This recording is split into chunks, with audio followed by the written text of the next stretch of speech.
Hello, আজ থেকে শুরু করব গঙ্গাসাগরের ব্লগ। আস্তে আস্তে সব ব্লগ পাবে। আজ শুরু করব প্রথম দিনের ব্লগ, যেদিন আমরা গেছিলাম। কিভাবে গেছি, কি করেছি সবটাই দেখাবো।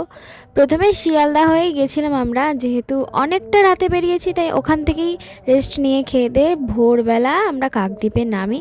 কাকদ্বীপ স্টেশনে গিয়ে যেহেতু সকাল হয়ে গেছে তাই কিছু একটা চাটা খেয়ে, এই যে এই কুকুরটাকে দেখছো, 2-3 বছর ধরে এখানেই থাকে আর আসলে গা ছাড়ে না। যাই হোক, এই দেখো কত মানুষ, লক্ষ লক্ষ মানুষ, তোমরা অবশ্যই জানো গঙ্গাসাগর যায়।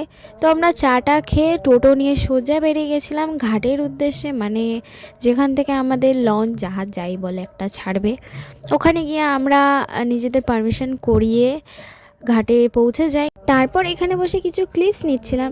আর জানো তো, ছোটোবেলার থেকেই আমি আসি, যেহেতু ছোটোবেলা থেকে কারোর কাছে ফোন থাকে না, কিংবা আমি যেই সময় বড় হয়েছি আমাদের সময় তো নতুন নতুন ফোন এসছে, স্মার্টফোন। তখন ভিডিও করা এইসব কিছুই চলন ছিল না, তাই হয়তো আমি সেইগুলো ক্যাপচার করতে পারিনি। তারপর আমার কাছে ভালো ফোন না থাকায় আমি কিছু বছর ভিডিও করতে পারিনি, তোমাদের সঙ্গে শেয়ারও করতে পারিনি। প্রতিটা বছর আসি, প্রতিটা বছর শেয়ার করতে ইচ্ছা করে, কিন্তু পারতাম না। এইবার একটু ভালো ফোন কিনে, হ্যাঁ সামান্য, খুব দামি না, তাও তোমাদের সঙ্গে শেয়ার করার চেষ্টা করব। দেখো, কথা বলতে বলতে আমি বাসে উঠে গেছি, বাস পারমিশন করিয়ে নিয়ে।